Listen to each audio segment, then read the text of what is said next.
अहम खबर से आपको आगाह करें। भारत और इसराइल की जानिब से पाकिस्तान पर 27 फरवरी को हमले की मंसूबा बंदी का इंकशाफ हुआ था, जिसके बाद पाकिस्तान की जानिब से जवाबी तैयारियां की गई थीं और इसी बारे में आज हुकूमती ज़राए ने बताया है। मजीद बात करेंगे सीनियर एंकर पर्सन फरिया इदरीस से। फरिया, आगे की जगह ये तो इंतहाई कहना चाहिए ब्रेकिंग न्यूज़ है, तो बिल्कुल जंग की तैयारी थी। अगर खुदा न खास्ता ऐसा हो जाता तो बहुत बड़ा नुकसान होता दोनों जानिब। देखिए, ये खबरें अब कई दिनों से आ रही हैं। आपको याद होगा बीच में बहुत सख्त टेंशन पैक टाइम गुजरा है और बैकडोर बहुत सारी डिप्लोमेटिक मामला चले हैं। कुछ हाईली प्लेस सोर्सेज ने ये बात बताई है। जब हमने उनसे पूछा कि हमें बताएं कि हो क्या रहा था बैकडोर, डिप्लोमेसी कहाँ पे शुरू हुई, किस तरीके से हुई, मामला कैसे ठीक हुआ, हम जानते हैं इंडिया की भी एयर स्पेस जो थी वो रोक दी गई थी। पाकिस्तान में भी जो कमर्शियल फ्लाइट्स थी उनका पूरा जो ऑपरेशन था वो रोक दिया गया था। उससे पहले अगर आप कुछ दिन पहले देखें तो रॉबर्ट फिस्क का भी एक आर्टिकल है जो हमने अपने प्रोग्राम में भी दिखाया था। रॉबर्ट फिस्क एक बड़े जाने पहचाने राइटर है इंटरनेशनल, इराक वॉर पे, दीगर वॉर्स पे उनकी बड़ी कंट्रीब्यूशन है।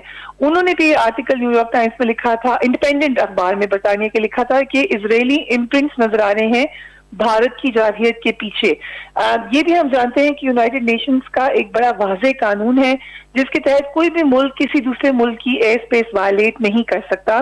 यहाँ तक कि जब अमेरिका जैसी एक बड़ी पावर को भी इराक पर हमला करना था तो उसने एक अलायंस बनाया, एक मुकदमा, चाहे झूठा मुकदमा था वो वेपन्स ऑफ मास डिस्ट्रक्शन का, वो लेकर अक़वाम मुत्तहिदा में गए, फिर उन्होंने रेजोल्यूशन पास कराई। उसके बाद वो जाकर हमले करने में कामयाब हुए, अगरचे बड़ी तादाद दुनिया की उनके साथ मौजूद थी। यहाँ पर भारत एक हमसाया है, उन्होंने खुद ही एयर स्पेस वायलेट कर दी, आगे से हमले का भी प्रोग्राम बनाया। तो ये तो एक कॉमन सेंस की बात है कि भारत अकेला नहीं था, भारत के साथ कुछ और ममालिक हैं या कोई ऐसा बड़ा मुल्क है जिसकी लॉबी है दूसरे ममालिक से, जिसने भारत को यकीनन एक पैट ऑन द बैक आप कह लीजिए कि वो दी थी कि वो एक इल्लीगल काम करने जा रहा था। ये भी हम जानते हैं कि पहले दिन ही उनकी कोशिश थी जब उन्होंने एयर स्पेस वायलेट की कि पाकिस्तान की सिविलियन आबादी के ऊपर हमला किया जाए और फिर ये क्लेम किया जाए कि ये टेररिस्ट थे, जिस हमले को हमारी एयरफोर्स ने उसी दिन नाकाम बना दिया था। सो अब जो शवाहिद मिल रहे हैं उनसे ये लगता है कि जो मुल्क है पीछे भारत के वो इजराइल है। ये मुख्तलिफ जगहों से ये खबरें रिपोर्ट हो रही है, जैसे मैंने आपको कहा इंटरनेशनली भी ये बात रिपोर्ट की गई, उसमें ये भी जिक्र किया गया जो वेपनरी है उसके ऊपर इजरायली मार्क्स हैं, जो एक तरीक़ाकार है प्रीएम्प्टिव स्ट्राइक का बहाना बनाकर, ये भी इजराइल का ही तरीक़ाकार है।